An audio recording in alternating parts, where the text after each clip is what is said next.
Good morning or good afternoon, depending on where you're joining us from today. We got a great conversation with Miguel, and Megan will give a proper introduction in a moment, the CMO of Aptean. He comes from Italy, the furthest East Coast guest that we've had in any of our 100 or so guests. So really excited to have him join us his afternoon and our morning. Each week, we kick this off, same time, different topic around go-to-market conversations. Today, we're talking about digital availability. In the upper corner, there's a QR code. My co-host Meg and I have done probably close to 300 best practice videos on account-based motions and go-to-market strategies. If you have a specific question, you could certainly ask us there. And before I turn it over to Meg, my co-host, I would say that this conversation is much yours as it is ours. So if you have a question, please, or a comment or a rebuttal, please drop it in LinkedIn and we'll promote it up and we'll get it addressed as we're talking with Miguel about brand and kind of its impact on digital availability. So super excited. I'll hand it over to you, Meg. All right, great. And thanks everyone for joining us. And thanks, Miguel. We're excited you're here and very jealous of your location in Italy. So what I'd love to do is go ahead and share a really interesting data point. Normally, we start with a poll question, but let's see if I can get this to work. There we go. Okay, something changed on the sharing. John, can you promote the data window? Add to stage. There we go. Oh, wait. I got it. Okay, cool. Thanks everyone for the technical difficulty, for putting up with it. This is some really interesting data from Matt Harney at Cloud Ratings, and he does regular updates on what's happening across SaaS in terms of go-to-market demand, activity, quota attainment, a whole bunch of different factors. Really, really great source. And this stood out to me because you can kind of see we've had this really interesting market in terms of buyer demand across the SaaS world. And you can see, you had sort of high points, but then you had this pretty significant trough, but it's been coming back kind of, directionally over the last few months. And the thing that's really interesting about this is tracking high intent search volume.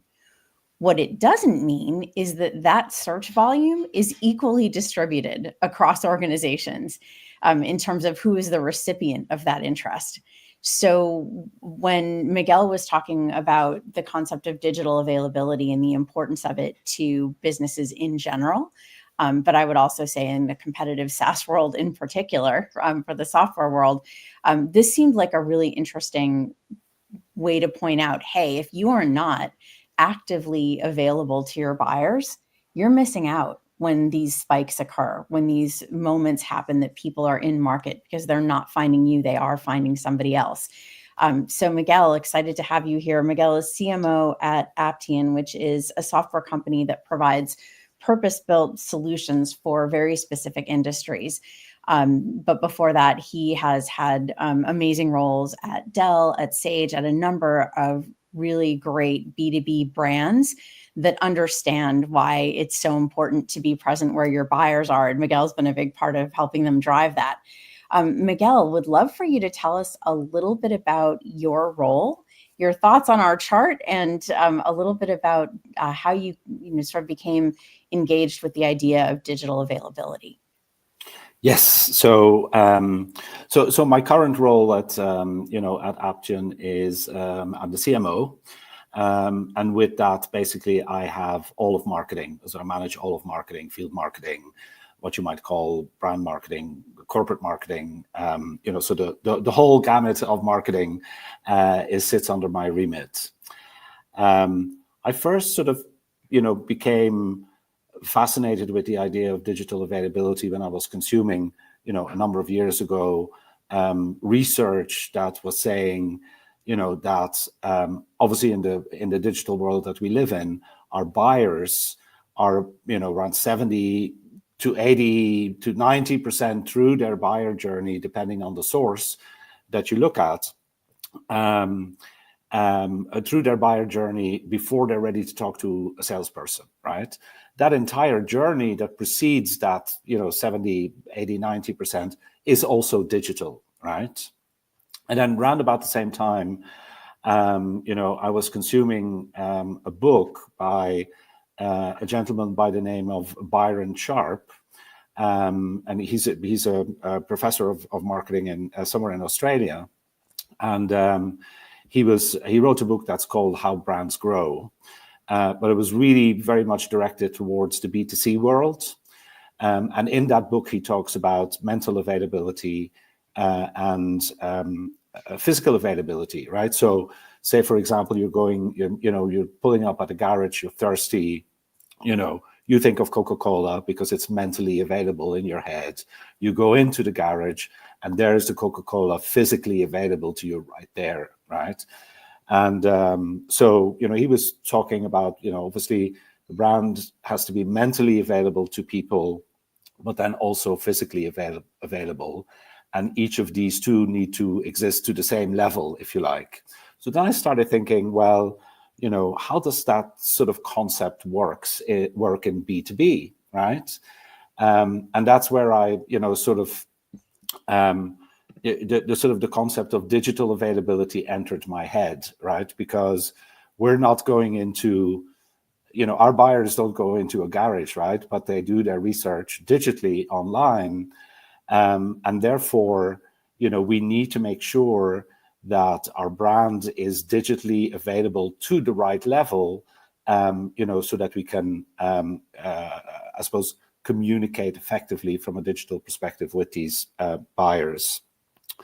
And so I define digital availability as how findable and arresting your brand is across your paid, owned, and earned digital properties, right? And the interesting thing here is that you have to be findable even if somebody's not actively looking, right? And you have to be arresting enough so that when people walk into your shop or on a review site or whatever, you have to be arresting enough in all of those digital properties for people to stay there for a while, then come back again, and ultimately perform an action that's, of value to you, right? So I started really applying that to my previous role, which was at Sage, where I was heading up digital marketing. And I really started to look at, how we increase the digital availability of the Sage brand and what that means, right? Because of course it doesn't only mean that you have to, people have to find your website and have a good experience there, so they come back again and they stay for a sufficient length of time, etc. But it's also, are you getting your share of search and all of those kinds of things, right? Just linking back to the chart that you just had there. So I became completely fascinated by how we could increase Sage's digital availability, and with the help of my entire digital team, we really I think did a great job in doing that, and that was reflected in the results we saw from our paid media. It was reflected in the conversion of the Sage website, which went from less than 1% to 6% over the course of 4 years. So we did all that, and that was great, and obviously learned a lot from that. And so now I'm doing the same at Aptean, right? So really doubling down on building that digital availability for the Aptean brand, because I think if you have really great digital availability, you will also build the mental availability of the Aptean brand, if I link it just back to what I was saying earlier there, right? Because really great digital availability helps build your brand as well as helps fuel your demand, basically. Yeah. I love that framework in terms of just the mental model of using Coke and kind of the mental availability, translating that over to digital availability. I'm curious, given your experience, are you seeing any differences in that availability, say, and I'm not trying to make Europe homogenous, but is there something that you see different in Europe than maybe perhaps in the US in that availability of that framework, or is it the same? I think it's the same, but I think in, if you think about it, right, in some European markets, take Germany for example, right, how you get to greater digital availability may be slightly different than how you get there in the US, right? Because if you think about the type of information, German people will want to consume, right, versus the type of information that, people in other cultures want to consume, it's going to be different, right? So you may need to, make cultural adjustments to, what you're doing to allow for those cultural differences, basically. I think the principle is the same. It's just how you get there may be slightly different based on cultural parameters or other parameters. Miguel, you bring up an important point. I think that's why we see a lot of account-based marketing program leads come out of Europe, because I think they've inherently understood the need for that more kind of custom, culturally sensitive, persona sensitive approach, because it's just life. It's just marketing, right? It wasn't a different thing per se. It wasn't sort of, whereas I think in the US, my observation is that we tend to come at things a little bit more from the scaled perspective. And it's not as kind of in your face that you need to be adapting for different cultural requirements. So I think that's why we see so many successful account-based marketers with background in Europe. But you've brought a word into the conversation that I think is really important, and I think being heard a lot more in B2B, which is brand. I mean, for the longest time, right? Brand was like way out in the wilderness in terms of what people were thinking about. But right now it's kind of becoming people's, unfair competitive advantage if actually they stayed the course on it over the last few years. And pulled some data from Liza Adams in her LinkedIn newsletter, Practical AI in Go-to-Market, which I would encourage people to take a look at along with Cloud Ratings, really good stuff there. But she pulled together some data points from, I think, some good sources that basically point to the advantages that companies gain when they have a strong brand. And Miguel, it seems to me this is sort of the thing you can't avoid if you want to have that digital availability, that that combination of being present where your buyers are and being arresting enough to interest them. What are your thoughts on kind of the role of brand and how it helps or hurts a company's digital availability status? Yeah, or the other way around, Megan, right? Because I would argue that having, a really strong digital availability helps with mental availability or helps with brands. It's ultimately the same thing, right? Because, well, first of all, let me say, I agree with you, right? Having a strong brand, being known for the right things is obviously extremely helpful, right? And as Aptean, we don't have a super strong brand at the moment. And it's very clear very often, that is hampering us, right? It's hampering us getting into deals, getting into more deals, that sort of thing, right? So we need to fix that. One of the things that we're doing to fix that is to increase the digital availability. Because when you think about brand in a B2B context, right? If I think about brand in the Aptean context, then really what we want to do is we want to make sure that 100,000 people that live in the accounts that we serve, or 200,000 or 300,000 people, that they know who Aptean is, right? We don't care whether Joe Bloggs in the street, so to speak, knows who Aptean is, because they're never going to be one of our buyers, right? So really what we're doing is we're building brands with a very specific, limited, ring-fenced audience that we know who they are, right? So we need to make sure they find us in the right way, and that when they do find us, we're arresting enough for them to stay with us. When we do activities outside of what we're doing in the digital realm, or you could argue they also fall within the digital realm. It just depends how you look at it, right? It's always targeted, very, very, very targeted brand building, isn't it? Which for me is is kind of a different concept than building a brand with broad swathes of people, right? And I'm not sure actually that anybody has really cracked that nut of how you most effectively build brand with a limited ring-fenced set of people that you know who they are, right? You likely have their contact data if they're in your database. You know what persona they are. So it's a very interesting. It's something that I think about a lot, right?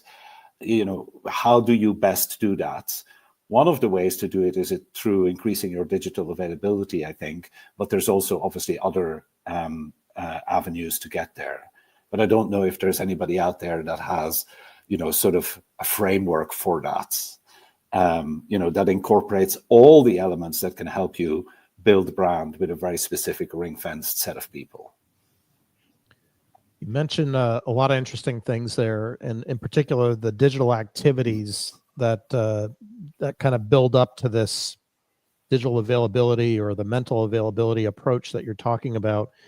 And we can't have a conversation without AI as part of the discussion, but I'm curious, maybe one level down, how have you seen kind of the framework or the model shifting activity-wise, maybe pre-AI to post-AI? Have you seen any changes there yet, or is it too soon to be seeing those changes? I think there are some changes. Especially when you think about the degree to which you can now personalize things based on AI and technology, right? And obviously, I'm a big proponent of the right level of personalization, for website visitors and that sort of thing. But there's also, so many other things that you can now do to improve the experience that people have while they're on your website, right? Because yes, it needs to be branded the right way. You need to stand out. You need to, be arresting when people get there, right? But once they're there and, you're arresting enough for them to stay, even for, a few seconds, you have to give them a great experience, right? And I think there's lots of AI tools now that you can build into your chat functionality, that you can build in your calls to action, right? Because, you can make it a better experience for somebody to want to get in touch with you rather than filling out a form on the website, right? You can build in capability now with AI where they can actually have a call with a BDR or an SDR straight away, or you could put a Calendly link in there so they can book a meeting. You can ask them to just put in their email address that then does a lookup against your database. And if you already have their data, then you don't have to ask them to fill out 10 more fields. All of those kinds of things, I think, the experiences that you can deliver through the use of AI, become much smoother, right? There's less friction. It's a much better experience for your buyers and your customers, basically. And that's where I think AI will make the most, difference, right? The dynamic serving of content based on the persona that you've identified. If somebody comes to your website, you do a reverse IP lookup, you can identify actually who they are, not just the company. You can serve up content that can be produced by AI in real time to that person who is a finance person and talks to the finance angle of an ERP solution or whatever, right? So building much more personalized and richer experiences that contain a lot less friction for the people on your website is what AI is going to fundamentally change, in my opinion. Yeah, agreed. There's a lot of opportunity and potential. When you and I first started talking a long time ago, back in Serious Decisions days, one of the roles that I think you really championed was marketing operations and the presence of data and insights in decision making. And it seems to me that all of the things you just described require a pretty significant investment and understanding of the role of quality data inside of an organization. What are some suggestions? Most people that, I think want to go down this road, the first thing they say is, I don't have the data. What would you say if someone comes to you and says, this all sounds great, but there's no way, I don't have the data, will I ever be able to do this? What are some thoughts for people who are early in that journey? When we're talking specifically about, the data for digital availability, I would say, you have to start with your website, right? We had very bad data from our website in Aptean when I joined. So we rebuilt the data layer on the website so we could get much better, information. Because you're right. I mean, if you don't understand, how many people are coming to your website, how many of those sessions or how many sessions you're getting, how many of those sessions are engaged sessions, how many people fill out forms, how many people watch videos, and just all those things that are fundamental to understanding the experience that you deliver today so that you can then use that data to change the experience tomorrow and make the numbers better, right? So getting the right level of data from your website, I think, is crucially important. And then, of course, on the paid media side, for example, you need to understand, the same kinds of things, right? How many people engage with your, digital advertising? What's your search demand? How much of that are you capturing? What channel is bringing what traffic to the website? And, how does the website perform across the various different channels? All that sort of thing. So I mean, there's a lot, and it can be overwhelming. But for me, the starting point would always be fix whatever data issues you have on your website. Even if you have to rebuild the data layer on your website, completely, do it. Because that's going to then give you a really good foundation to understand what happens. And then you can build on data from there, right? I mean, you can implement tools like, the heat mapping tools that tells you where people linger, tools like Content Square, which give you even deeper insights into, how people are behaving on your website. But if you don't have that base data layer fixed so that it's working well, it's impossible to build all of those other things on there. So that's the place where I would start. Make sure that all of your base data is firing on all cylinders. Yeah, we roll around a lot in data, and I would violently agree with you on what you're suggesting there of really making sure your data house is in order. AI can paper over a little of that, but not much. Your sellers still need it. Your marketers need it. You really do need that information. Maybe taking that a step further, and even the digital availability concept a step further. So the three of us, and probably our audience, understand this concept really well and the reason to get good data. How about the non-marketing executives that you're talking with or sharing this concept with? How do you translate that data initiative and that data, or is there translation needed? Like, do they understand it now? Because maybe 10 or 20 years ago, maybe they didn't understand it. What's that dialogue with the non-marketing exec? It's tough, right? Because when you talk digital, it can get complicated pretty quickly. So when I talk about, digital availability within Aptean, for example, I try to express it in its simplest form, right? The simplest form right now for us as a business where we are is that I want more leads on the website. And within the leads that I get, I want the mix of leads to lean towards the high intent ones, right? If you think about, we have three primary CTAs on the website. One is get a demo, get pricing, and contact me, right?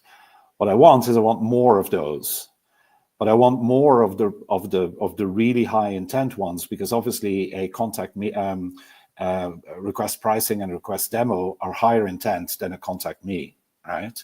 Because in the contact me, you get support requests, you get all sorts of things, right? So I express it very simply as we want more high intent leads, right? Because that's the world we still live in. That's the language people understand. But we don't just want more of those web leads. We want more of the high intent ones.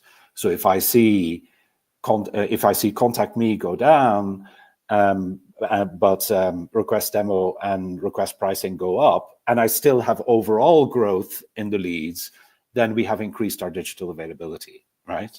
I know there's much more to it than that, but ultimately that's the outcome people want, right? So I talk to them about it in their terms, and then gradually make it a little more sophisticated and complicated from there.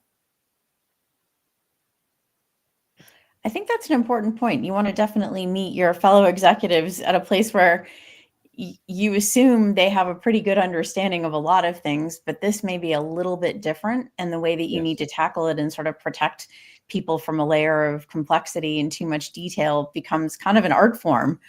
Yes. Any other suggestions in terms of when you report on marketing performance, or when you talk about improvements in brand and digital availability, for other CMOs who are looking to position that effectively with their executive peers? I talk a lot about providing better experiences for our prospects and customers, right? Because when you boil it down to the essence, that's it, isn't it? If you can give when somebody comes to your store, right? If you can give them a great experience, they're going to come back again, aren't they? And they're ultimately, going to have had such a great experience with you along their entire buyer journey, right? Because you can give them personalized information when they're in the awareness stage, and then, when they get to the consideration stage, you have product tours, you have pricing information, you have all those things, right? So they have a great experience with you over the course of several months, right? And they will come back several times, and all that sort of thing. So I always talk about improving the customer and prospect experience so we get higher commercial outcomes from our digital properties. And I think that sort of brings it really down to a human level, doesn't it? Because who doesn't want to have a better experience? Who doesn't understand what having a better experience means? Because we've all had really bad experiences, right? Yeah, I think you bring up a great point there about humanizing the experience and just using experience as the common denominator there. You also bring up an interesting point about prospects and customers. I guess last question on my part, since we're pressing on time here. There's been a big push historically with marketers to do net new logo acquisition and net new acquisition. Of course, then there's the customer base. And now marketers, on balance, seem to be paying a lot more attention to their customers in terms of that experience that you talk about, or even upsell, cross-sell. I'm curious, your remit, has that changed at all in the last year or two or three? Like, are you part of that expanding, or are you more focused toward the acquisition? How do you see things for your role and overall? Right now, we're very much focused on our new logo engine, right? Because that needed quite a bit of attention, right? But it's funny though, right? Because when you do that, you also get increased traffic from your customers, and you get increased activity from your customers on the website, right? And sometimes people will say to me, "Oh, there's an existing customer who filled out a web form," and they're sort of dismissive of it. And I go, "Well, what do they want?" Right? Is this a customer looking for an additional, Aptean solution? Or is this a customer that still has an on-prem solution and is looking at the SaaS version of their product? So maybe they want to upgrade to SaaS, right? So I'm trying to sort of educate people that, customers coming to the website and filling out something that's product related is valuable, right? It's gold. Think you gold. ignore Yeah, those at your exactly. peril. They're telling you something that you didn't find out any other way, potentially. Exactly. Yes. Exactly. Yeah, exactly. I think that's a good area to help people get educated. Miguel, thank you so much. I really was interested when we had that conversation kind of initially about digital availability. And I think it's a really, really critical concept for companies right now, especially as they're looking to define and get ROI from their brand investments, so that they have the digital availability that they need to deliver the great experiences and the growth. So thank you for connecting all of those dots for us today and for joining us. We really appreciate it. You're very welcome. It was a pleasure to be here. I enjoyed the conversation. Thank you for especially late afternoon on a Friday. Really excited that you could join us and share your perspective. You have redefined for me kind of that whole availability and digital availability. I loved your analogy about the Coke and how to think about that. I think it was a terrific analogy. So thanks again, Miguel, for joining us. Great. Thank you. Thank you. So we will see you next week, same time. We've got a mystery guest next week, but we'll continue the dialogue and look forward to the discussion. And happy Friday, everyone. Happy Friday. Thank you.